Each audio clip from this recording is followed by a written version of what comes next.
Welcome back to the resto vlog of the 66 Mustang. Yay! Anyway, tonight we're doing something fun, putting on some custom parts. Got to do a little bit of cleaning up, but I'm going to be putting on some Monte Carlo bars and an export brace, which are those two pieces there.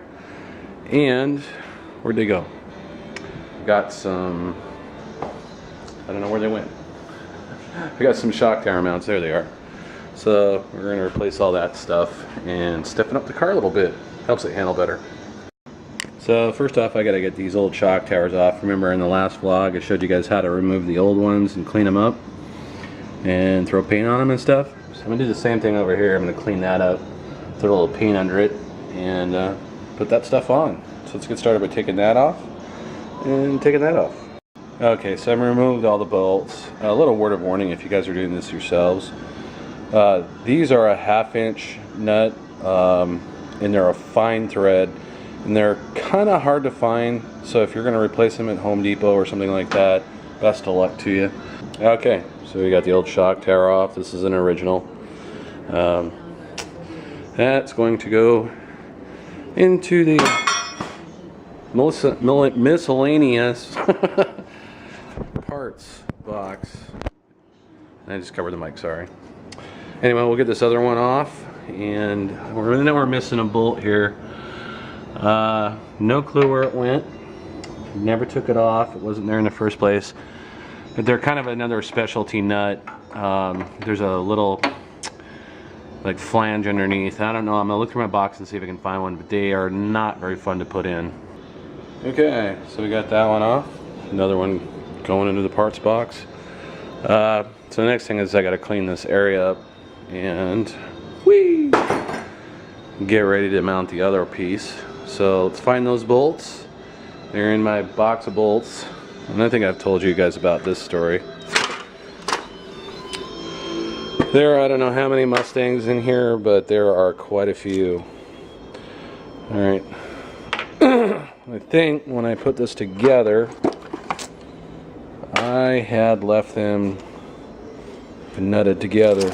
So let me look for those. I know, oh, there's,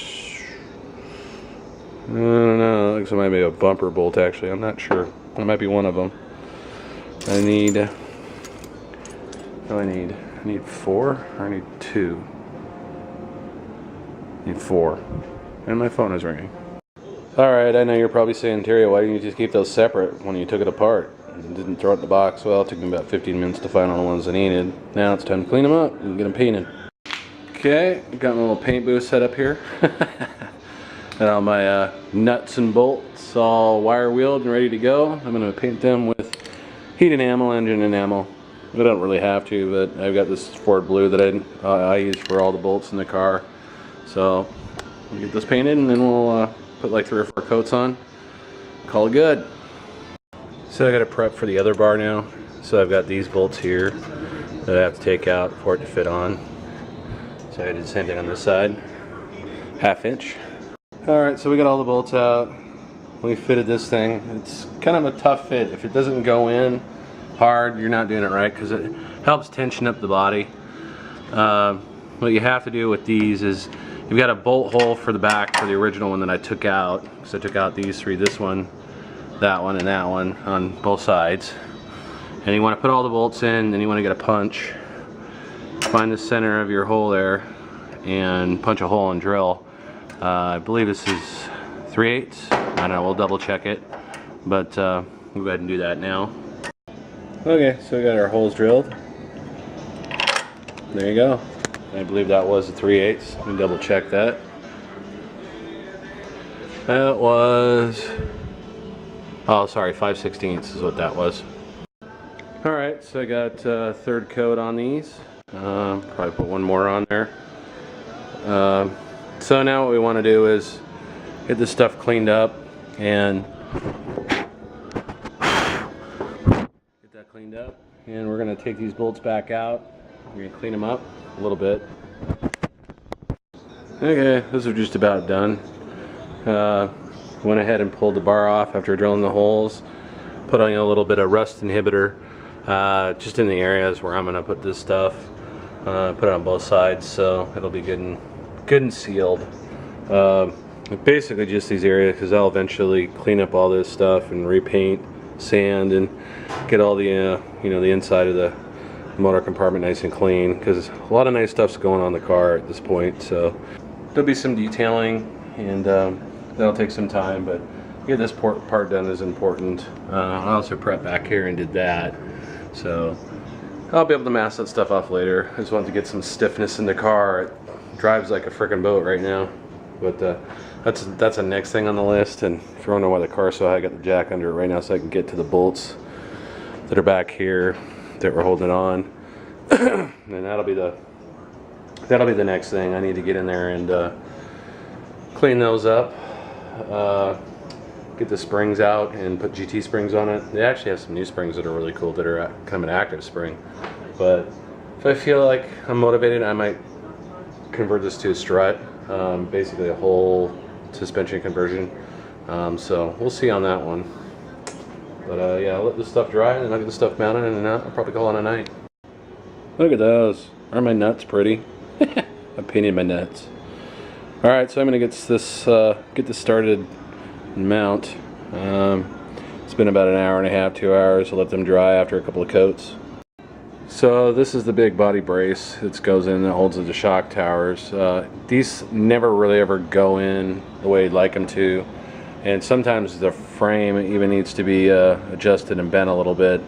And I'll show you how I've done it before to help tighten it up.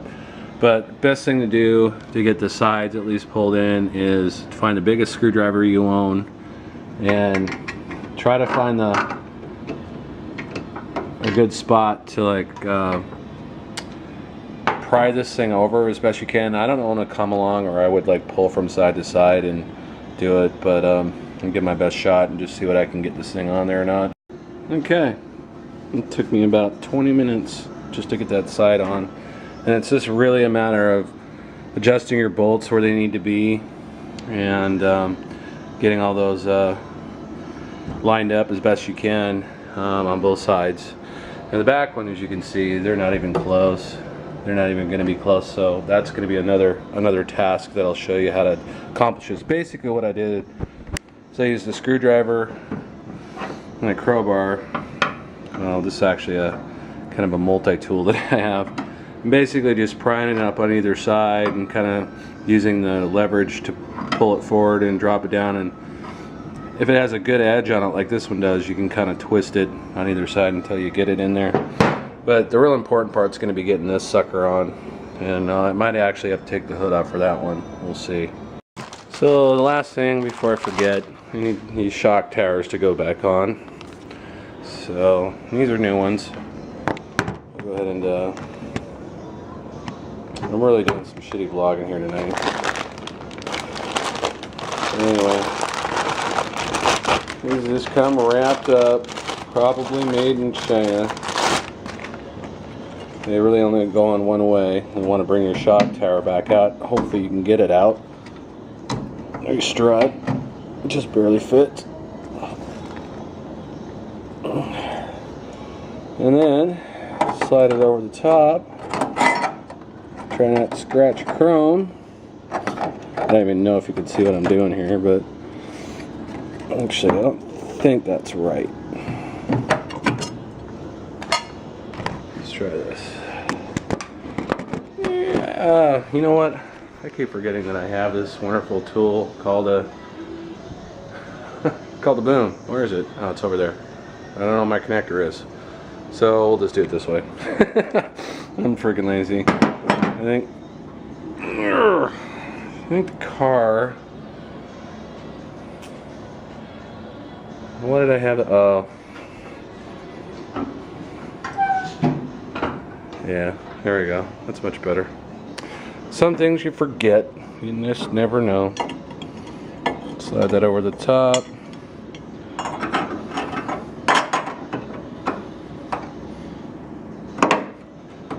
Bam. Here we go.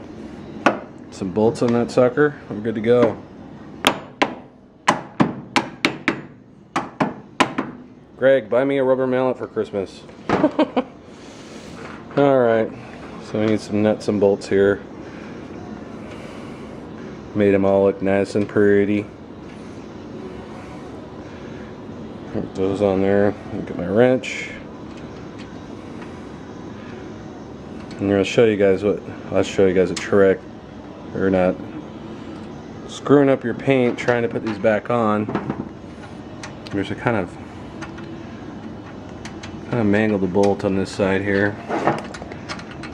It's tough going getting that sucker in. And then we need our strut pieces. And actually I don't have any rubber bumpers. Damn it. So I'm gonna have to have Greg pick me up some of those. Either that or just get some new shocks. Because these things are I think the backs, they have air shocks in the back actually. Kind you can pump up. I hope these are the same size. Okay, they are. Sometimes you can get different types of threads on these things, so be careful what you buy. Alright, so I'm going to complete this and I'll get back to you.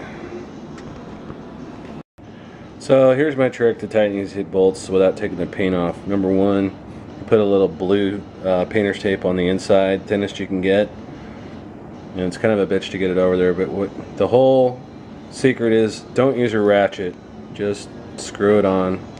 That way you're only really hitting one side of the bolt. So I'm going to get all these tightened down now. Well, I'm just sitting in the motor of my car.